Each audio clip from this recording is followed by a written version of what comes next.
morning, everybody. Ma Terry here, along with our adorable co-star. This is Max, my good friend. Say hi, Max. Hi, everyone. Max? I'm having a good time. Oh, good. We haven't killed you off? No, we're having fun.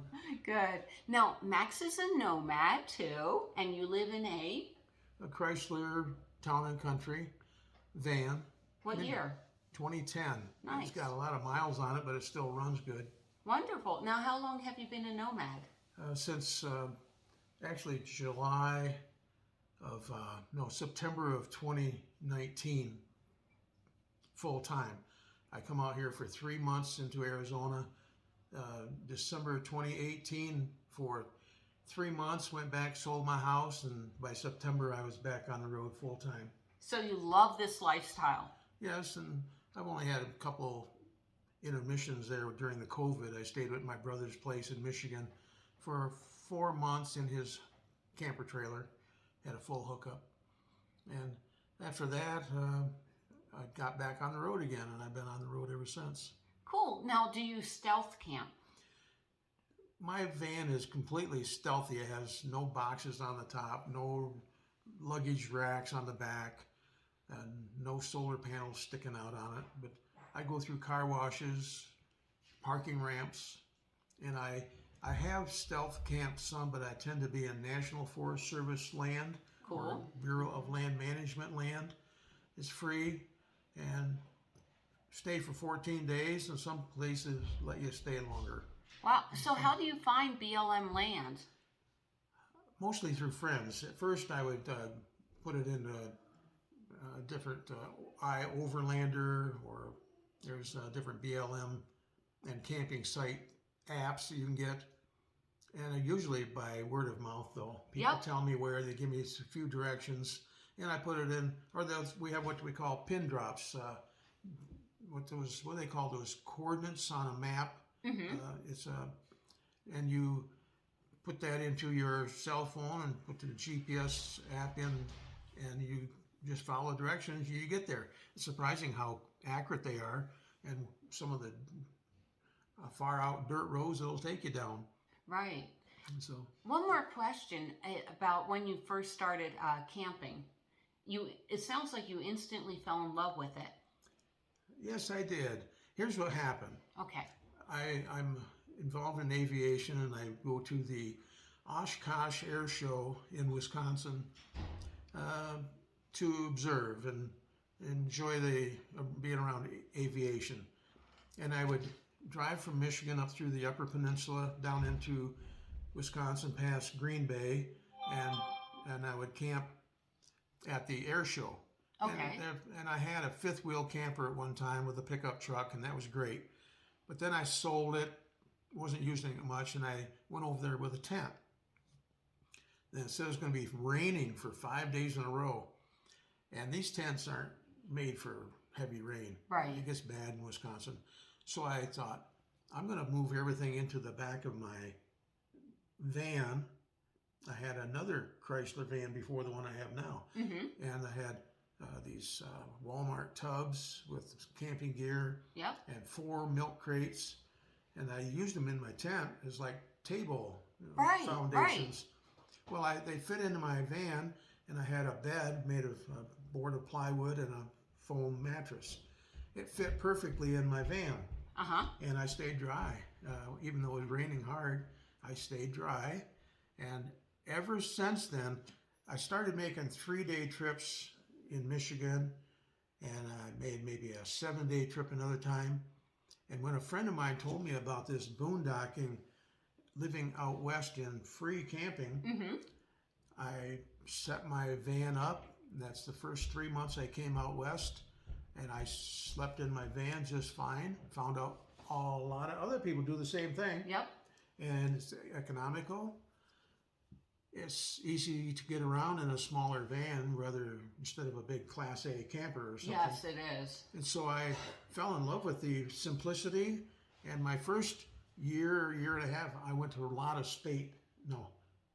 national parks. Gotcha. I went to, and I wanted to see things. Well, COVID hit, and it slowed me down. And so I got into a method of camping which kept me in one place longer, and I met friends. So I ended up in like a caravan, they call it. So a group of people that just kind of hang together. You find a tribe, someone you Right. like to be with, and if there's a tribe member you don't want to be with, you pick up your stuff and move somewhere else. Isn't that the wonderful? When you're in sticks and bricks, you can't do that if you hate your neighbor. Now, Max, you said something to me today that shocked me. You don't have a refrigerator in your van. No, I don't. For a while I used ice. I buy ice, but that's expensive. Right. And I was in Santa Fe, New Mexico, about two years ago. Could have been 3, but what happened is I had these huge paper sacks from Walmart. You had to pay 10 cents each. Right. And I thought to myself, I put some water in the sack and I shook it up and got the inside of the sack wet. Okay. It's very durable. Right. And I put 3 pieces of romaine lettuce in a package on the bottom with a wet cloth underneath of it, a hand towel. And then I put my some bacon, I put my eggs and some cheese, and I had maybe some blueberries and butter. Right. And I put another light cloth that was wet on top of that. I wrapped it up. I put a wet towel over top of it, and I let it sit. Okay. And it didn't tear like some paper would. Right. And then I come back and checked it, and the wind in a low humidity environment, Yep. the breezes would come by and hit that wet bag, and the bag would dry out, Right. the towel would dry out, and I just add water. To it. That makes so much And sense. I went and bought a thermometer, and I put this kitchen thermometer down inside, and I checked it later. It was 44 degrees. Oh wow. That's And I'd bring people over. I say, hey, feel this. And they would feel the sausage or bacon. Right. And the butter stayed whole. Yep. And That's it was amazing. 40, and refrigerators are around 34 degrees. Right. They don't want to freeze. So I started doing that. I don't go overboard. If I have bacon or sausage, I use it within 2 days. But the romaine lettuce will stay good for 5 days. Wow, that's The amazing. butter's indefinite. Eggs are indefinite. Cheese will stay 5 days easy. It's shredded. Right. Or any kind of cheese. And so I started doing that. Plus, That's amazing. I go to senior center lunches, and Yep. I don't have to cook a lot, but I do cook some. I have a table and a little butane stove. I like making soups, and I'll make breakfast and sandwiches, grilled cheese, or whatever. And you were telling me this senior center in Flagstaff has what kind of lunch for $4? Well, of course, they have tilapia is really Oh, good. tilapia for A $4. good serving of tilapia. I know that they always have, your carbohydrate, your vegetable, your dessert like Jello or fruit, a lot of fruit, and milk. Yep. Little cartons of milk, $4. $4. You And can't it's beat kind that. of a volunteer. You don't have to pay Right. $4. Oh, wow. Some Wonderful. people do. I can afford it, so I pay it. Coffee up, everybody. We love our coffee. All right, last question.